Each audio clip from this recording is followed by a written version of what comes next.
क्या भारत ने किसी सदी का सबसे बड़ा आर्थिक हथियार तैयार कर लिया है? एक ऐसा रास्ता जो न सिर्फ सामान पहुंचाएगा बल्कि चीन के पूरे वर्चस्व को खत्म कर देगा। जी हां, हम बात कर रहे हैं IMEC यानी India middle east Europe economic corridor की। नमस्कार दोस्तों, मैं हूं धीरज तिवारी और आप देख रहे हैं धीरज ब्लॉग 4401। आज के इस स्पेशल वीडियो में हम किसी छोटी मोटी सड़क या पोर्ट की बात नहीं करेंगे। हम बात करेंगे उस विजन की जिसे प्रधानमंत्री मोदी ने G20 समिट में दुनिया के सामने रखा था। अगले 7 से 8 मिनट में आप जानेंगे कि यह कॉरिडोर भारत की किस्मत कैसे बदलेगा, चीन को इससे मिर्ची क्यों लगी है और इसमें इजराइल और सऊदी अरब का क्या रोल है। वीडियो को अंत तक देखिएगा जरूर, क्योंकि यह जानकारी आपको किसी भी न्यूज चैनल पर नहीं मिलेगी। सबसे पहले बेसिक समझते हैं, IMEC आखिर है क्या।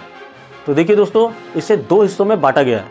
पहला हिस्सा ईस्टर्न कॉरिडोर, जो भारत के पश्चिमी तट जैसे मुंद्रा और कांडला पोर्ट को UAE के फुजैरा पोर्ट से जोड़ने का काम करेंगे, और दूसरा नॉर्दर्न कॉरिडोर जो UAE से सऊदी अरब, जॉर्डन और इजराइल होते हुए सीधे यूरोप, कहां पे ग्रीस और इटली तक जाता है।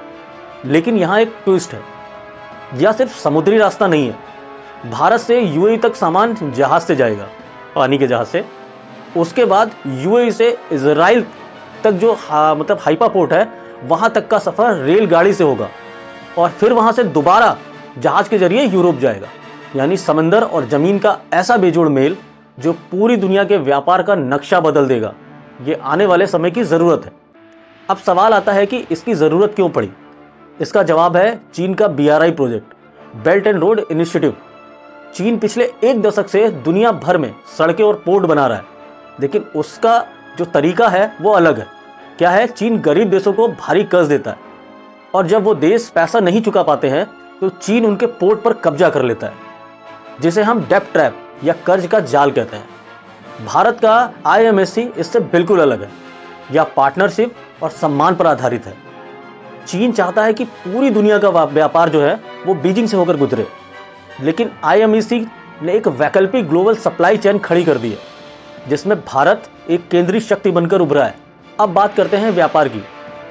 तो किसी भी बिजनेस में सबसे जरूरी क्या होता है दोस्तों? सबसे पहले जरूरी होता है टाइम और दूसरा पैसा। अभी भारत से यूरोप सामान भेजने के लिए हमें स्वेज कैनाल यानी स्वेज नहर पर निर्भर रहना पड़ता है। इस रास्ते में काफी समय लगता है और हाल के दिनों में वहां हूती विद्रोहियों के हमलों ने रिस्क और खर्चा दोनों बढ़ा दिए हैं। IMEC इस पूरी प्रक्रिया को 40% तक कम कर देगा। यानी जो सामान अभी 30 दिनों में पहुंच रहा है, वो जब इस रास्ते से आया करेगा तो 18 से 20 दिन में पहुंच जाएगा। इतना नहीं, इसमें सिर्फ सामान नहीं जाएगा, इस कॉरिडोर के साथ साथ ग्रीन हाइड्रोजन की पाइपलाइन और हाई स्पीड डेटा केबल भी बिछाई जाएंगी। इसका मतलब है कि भारत न सिर्फ सामान बल्कि बिजली और इंटरनेट भी एक्सपोर्ट करेगा। अब बात करते हैं अमेरिका की। तो अमेरिका क्यों आया है साथ में, इस पर भी बात करते हैं हम लोग। इस प्रोजेक्ट की सबसे बड़ी जो जीत है उसे कूटनीतिक जो जीत है। अब जरा सोचिए, अमेरिका, सऊदी अरब, UAE, इजराइल, ये सब भारत के साथ एक मेज पर आए हैं। दुनिया जानती है कि सऊदी अरब और इजराइल के बीच ऐतिहासिक दुश्मनी रही है, लेकिन भारत ने अपने विजन से इन सबको एक प्रोजेक्ट से जोड़ दिया है।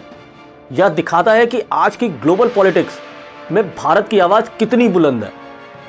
अब अमेरिका इस प्रोजेक्ट में क्यों, जिसकी मैं बात कर रहा था, देखिए अमेरिका बगैर फायदे के कहीं नहीं होता। इस प्रोजेक्ट के लिए सपोर्ट कर रहा है अमेरिका, क्यों? क्योंकि वो मिडिल ईस्ट में चीन के बढ़ते प्रभाव को रोकना चाहता है और भारत के लिए अपनी इकोनॉमी को $5 ट्रिलियन से 10 यानी $10 ट्रिलियन ले जाने का सबसे बड़ा मौका है ये। लेकिन दोस्तों, हर राह इतनी आसान नहीं होती। आप कोई भी काम शुरू करते हैं, कुछ ना कुछ कठिनाइयां जरूर आती हैं, लेकिन उसको रिमूव किया जाता है। जैसे मैं बता रहा हूं आपको, अक्टूबर 2023 में जब इजराइल और हमास की जंग शुरू हुई तो कई लोगों ने कहा कि IMEC प्रोजेक्ट है ना, वो अब खत्म हो जाएगा, क्योंकि इजराइल का हाइपा पोर्ट इस कॉरिडोर का मुख्य हिस्सा है। लाल सागर में चल रहा तनाव भी एक बड़ी चुनौती है, लेकिन एक्सपर्ट का मानना है कि यहाँ पे देरी हो सकती है, अंत नहीं, क्योंकि यह प्रोजेक्ट पूरी दुनिया की जरूरत है। भारत सरकार लगातार सऊदी और UAE से संपर्क में है ताकि जमीन का काम रुकने ना पाए। इंफ्रास्ट्रक्चर का जो बैकग्राउंड में जितना काम है ना, वो बहुत तेजी से चल रहा है। जो अभी रिपोर्ट्स आ रही हैं उसके हिसाब से बहुत तेजी से चल रहा है। अब बात करते हैं कॉल टू एक्शन यानी निष्कर्ष। तो दोस्तों, निष्कर्ष यही है, IMEC सिर्फ एक रास्ता नहीं बल्कि भारत की सब पहचान है। या चीन की घेराबंदी का जवाब है और आने वाले दशक में भारत को ग्लोबल मैन्युफैक्चरिंग हब बनाने की सीढ़ी है? तो दोस्तों, आपको क्या लगता है, क्या IMSC कॉरिडोर चीन के BRI को पूरी तरह पछाड़ पाएगा? अपनी राय कमेंट्स में ज़रूर लिखिएगा। अगर आपको यह डीप एनालिसिस पसंद आया हो तो वीडियो को लाइक करें और इसे अपने दोस्तों के साथ शेयर ज़रूर करें ताकि सबको भारत की इस बढ़ती ताकत का पता चले। अगर आप मेरे चैनल पर नए हैं तो सब्सक्राइब जरूर करें। मेरा चैनल है धीरज ब्लॉग्स 4401। मैं हूं धीरज तिवारी। जय हिंद।